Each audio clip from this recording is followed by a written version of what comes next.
En este video vamos a hablar sobre el sistema nervioso y sus diversas partes anatómicas. Entonces, como su nombre lo indica, es un sistema, es decir, un conjunto de órganos que están constituidos por un tejido nervioso y en este caso por neuronas, que serían sus células. Esta neurona consta de un cuerpo celular, a lo que se le llama soma, que tiene su núcleo. También podemos decir que no, es una estructura celular normal, pero que tiene características especiales dentro del sistema nervioso. También tiene dendritas, que llevan la información hasta el cuerpo celular hacia el soma. Y a partir de este surge el axón, a través del cual se va transmitiendo los impulsos nerviosos para llevar a las dendritas finales, teledendritas, a través de un espacio sináptico. Lo que hará será concretar las dendritas de la neurona siguiente. Y así se va transmitiendo el impulso nervioso. La función del sistema nervioso es recibir la información de receptores extremos.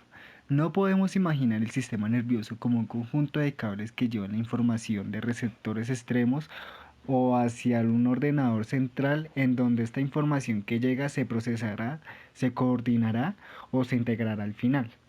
Elaborará respuestas, unas órdenes que se enviarán a través de uno u otros cables hacia lo que llamamos efectores extremos o internos, que lo que harán será obedecer estas órdenes. Es importante reconocer las dos partes principales del sistema nervioso. Una de ellas es el sistema nervioso central, SNC, y la otra parte sería el sistema nervioso periférico, que es SNP. El sistema nervioso central es la parte del sistema nervioso hacia la que llega la información y es a partir de ella de donde sale la información. Procesa toda esta información y genera órdenes. Entonces, como podemos ver en la imagen, consta de dos partes fundamentales, el encéfalo y la médula espinal. Aquí comenzaremos por el encéfalo. En la imagen lo han dividido en varias partes para que se vea con mayor claridad. Constaría de cerebro, que es la parte más grande, después el cerebelo y después el tronco del encéfalo. El tronco del encéfalo a su vez está dividido en tres partes, que serían mesencéfalo, la protuberancia y el bulbo raquídeo. En la imagen a la protuberancia la llaman puente de Barolio. El tronco encefálico también se puede llamar tallo encefálico. A veces se utilizan diferentes nombres. Aquí a la derecha podemos ver una imagen un poquito más compacta de lo que es el encéfalo. Está protegido por el cráneo. Y si nos centramos en el cerebro, como podemos ver en esta imagen, consta de dos hemisferios, el izquierdo y el derecho. Lo estamos viendo desde arriba. Lo que están separados por una fisura y la superficie se llama la corteza cerebral y se pueden ver unos pliegues a los que se le llaman circunvoluciones cerebrales, que es donde están las funciones más avanzadas del ser humano. El cerebelo, como está en esta imagen, está en la parte posterior inferior, debajo del cerebro hacia atrás, y tenemos el tronco del encéfalo al final que será el que conecta con la médula espinal. Hemos dicho que constaba de tres partes, el mesencéfalo, la protuberancia y el bulbo raquídeo. Después está la médula espinal, que es este cordón nervioso. Está protegido por una columna vertebral y va concretamente por el conducto vertebral, que es la superposición de los agujeros vertebrales. El cuerpo vertebral está por la parte de adelante y sirve para comunicar el encéfalo con el resto del cuerpo. Lleva la información hacia el encéfalo y la información desde el encéfalo hacia el resto del cuerpo. Y como podemos ver en la imagen, consta de una parte cervical, una parte dorsal, una parte lumbar y otra parte sacra. Y tenemos el sistema nervioso periférico, que es el que conecta el sistema nervioso central con las diferentes partes del cuerpo, con diferentes órganos del cuerpo. El sistema nervioso periférico es el que lleva la información hacia el sistema nervioso central y es a través del cual salen las órdenes desde el sistema nervioso central a la periferia. Como su nombre lo indica, pues va hacia la periferia, es decir, hacia diferentes zonas distales del organismo. Cuando hablamos de un distal, queremos decir que se aleja, es decir, es distante de la parte central del cuerpo, y proximal es la parte que está más cerca del cuerpo humano. Por eso decimos que el sistema nervioso central es proximal y el sistema nervioso periférico es distal. Entonces, las estructuras funcionales del sistema periférico son dos, los nervios y los ganglios nerviosos. ¿Pero qué son los nervios? Los nervios son unas estructuras alargadas que llevan los axones de las neuronas y se van distribuyendo por todo el cuerpo, mientras que los ganglios son acúmulos de somas de las neuronas, son cuerpos neuronales. En la imagen podemos ver una representación del sistema nervioso periférico, una representación sencilla. Concretamente, el que sale es la médula espinal. La parte superior sería la parte del sistema nervioso periférico que sale del encéfalo. En realidad, de la parte superior del encéfalo salen 12 pares de nervios craneales, los conocidos como 12 pares craneales, porque salen fuera del cráneo, y de la médula espinal salen 12 pares de nervios, que son los que podemos ver en la imagen. Y también son denominados 31 pares de nervios espinales, es decir, tenemos 12 pares de nervios craneales y 31 pares de nervios espinales. Para ilustrar la salida del sistema nervioso periférico, salida o entrada del sistema nervioso central, haremos un corte horizontal a nivel de la médula espinal. Podemos ver que hay una parte interior de la médula espinal, una parte más gris y una sustancia gris, que tiene una forma de H. Podemos ver las columnas grises como una columna anterior y una posterior. Si sumamos los dos lados, tienen una forma de H en mayúscula. Del canal central de la columna posterior sale lo que llamamos raíz posterior, ya que sería el sistema nervioso periférico. Y de la columna anterior sale lo que está adelante, saldría una raíz anterior, que también es del sistema nervioso periférico, pues ya después se fusionarán. En la raíz posterior podemos ver un ganglio nervioso. Estos ganglios espinales se les llama ganglios sensitivos. Ya hemos dicho que era un conjunto de cuerpos neuronales. Se les llama sensitivos porque por esta raíz posterior va la información eferente, es decir, la información sensorial, que va desde la periferia hasta el sistema nervioso central. En cambio, por la raíz anterior van las neuronas eferentes, que en este caso serían las motoras, que van a llevar las órdenes de la información desde un sistema nervioso central hacia la periferia. Una analogía que podemos utilizar para reconocer las neuronas aferentes y las eferentes es que las eferentes podríamos decir que descienden hacia el sistema nervioso central, mientras que las aferentes ascienden hacia el sistema nervioso central. Al final, estas dos raíces se fusionan en el mismo nervio y será un nervio mixto que llevará neuronas tanto eferentes como aferentes. Es decir, información que va hacia el sistema nervioso central, en este caso aferente, y que sale del sistema nervioso central, que sería eferente.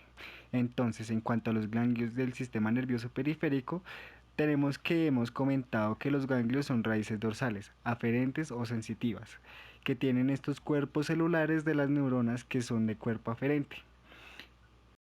Como hemos dicho antes, que llevan información hacia el sistema nervioso central. Además, también tenemos ganglios vegetativos o autónomos, que también tienen cuerpos celulares de neuronas en el sistema nervioso autónomo, que después explicaré. Y por último, también están los ganglios craneales, que son los 12 pares que ya hemos comentado antes.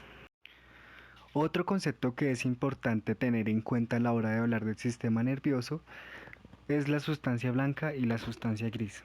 ¿Pero qué es la sustancia gris? Es el acúmulo de cuerpos neuronales en el sistema nervioso central, mientras que la sustancia blanca es el acúmulo de axones y dendritas. ¿Y dónde se localiza esta sustancia blanca y esta sustancia gris?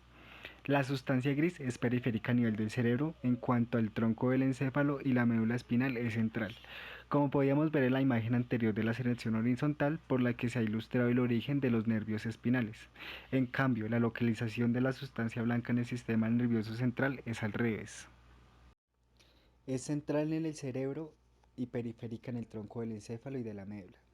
En cambio, en el sistema nervioso periférico, como ya lo hemos comentado antes, que el acúmulo de los cuerpos neuronales son los ganglios. En cambio, el acúmulo de los axones y las dendritas serían las formas de los nervios. Hasta aquí hemos hablado de las divisiones y del sistema nervioso desde un punto de vista anatómico. Ahora me gustaría comentar rápidamente cómo se divide el sistema nervioso desde un punto de vista funcional. Lo podemos dividir en el sistema nervioso somático y en el sistema nervioso autónomo o vegetativo. Ambos tienen vías aferentes y eferentes, es decir, vías que van y salen del sistema nervioso central, como ya lo hemos explicado antes.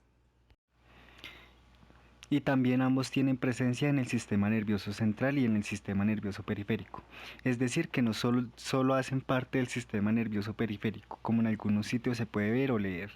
Hay que pensar que la división entre el sistema nervioso central y el sistema nervioso periférico es una división que hacemos desde un punto de vista anatómico.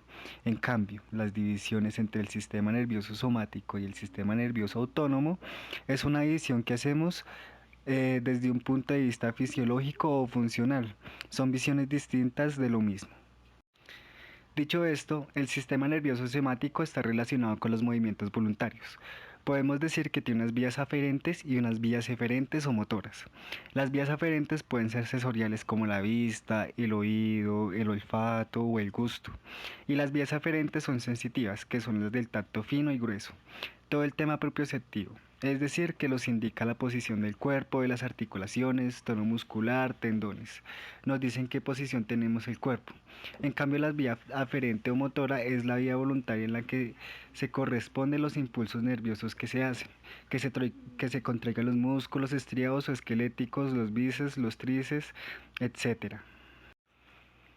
El neurotransmisor del sistema nervioso somático es la acetilcolina y después tenemos el sistema nervioso autónomo o vegetativo que controla los movimientos involuntarios y que se divide en dos partes, que sería el sistema simpático y el sistema parasimpático.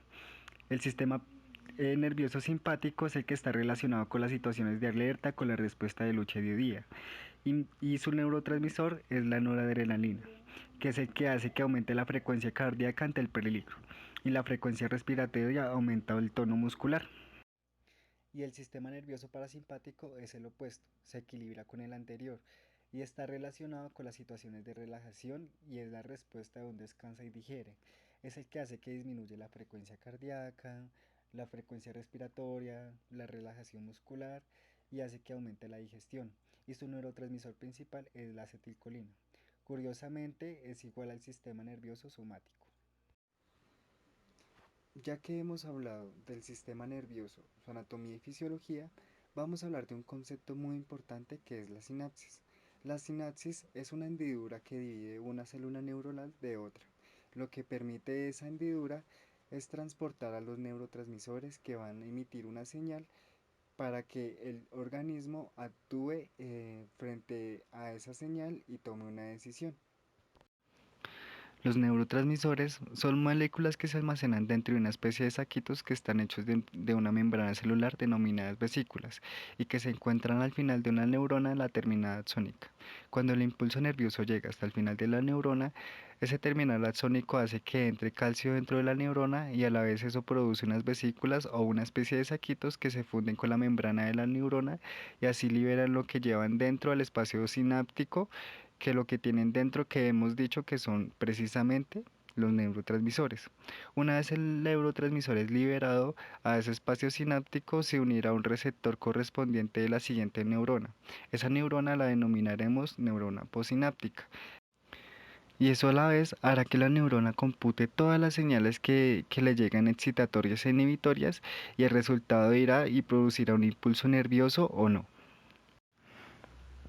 Después de liberarse ese espacio sináptico y de unirse a un receptor, esos neurotransmisores no pertenecen ahí para siempre, sino que se acaban eliminando, ya sea por degradación o porque vuelven a la neurona que lo liberó. Esto es algo que se le reconoce como recaptación. Eso hace que por tanto los neurotransmisores ejerzan su acción por un tiempo limitado. De hecho es algo que se puede manipular si reducimos la cantidad de neurotransmisores que se recaptan y volverá a la neurona que lo liberó. Estaremos por tanto haciendo que los neurotransmisores estuvieran ejerciendo un tiempo limitado de su acción y por tanto estaríamos aumentando los efectos de precisamente este principio de acción de los inhibidores de recaptación de serotonina, que es un tipo de neurotransmisor que se encarga de las emociones y los sentimientos positivos y negativos de los seres humanos. Este es uno de los neurotransmisores más frecuentes, así que los neurotransmisores convencionales son moléculas que se producen y almacenan en neuronas. Estas se liberan como respuesta a un estímulo y producen una respuesta a la neurona postsináptica, la que recibe la información en algunos neurotransmisores. Seguro que nos suenan mucho, por ejemplo, la dopamina o la serotonina, que son neurotransmisores que se han hecho muy populares en los últimos años. La dopamina en concreto es un neurotransmisor que ha aparecido muchas veces titulares en noticias para explicarnos un poco más sobre cómo influyen los neurotransmisores. Podríamos hacer una analogía o podríamos poner un ejemplo de cuando, por ejemplo, recibimos un mensaje en WhatsApp de una persona que nos atrae. O por ejemplo, cuando recibimos muchos likes o me gusta en redes sociales como por ejemplo Facebook o demás. La dopamina tiene un papel muy importante en la motivación, en la búsqueda del placer y tiene funciones como la atención en el aprendizaje o el movimiento. Es importante entender que cada neurotransmisor tiene funciones diferentes y que todos son necesarios para el correcto funcionamiento de nuestro cerebro. Algunos neurotransmisores son excitatorios, es decir, que aumentan la posibilidad de que una neurona postsináptica, que es la que recibe la información del neurotransmisor, produzca un impulso nervioso, como ya lo hemos dicho anteriormente.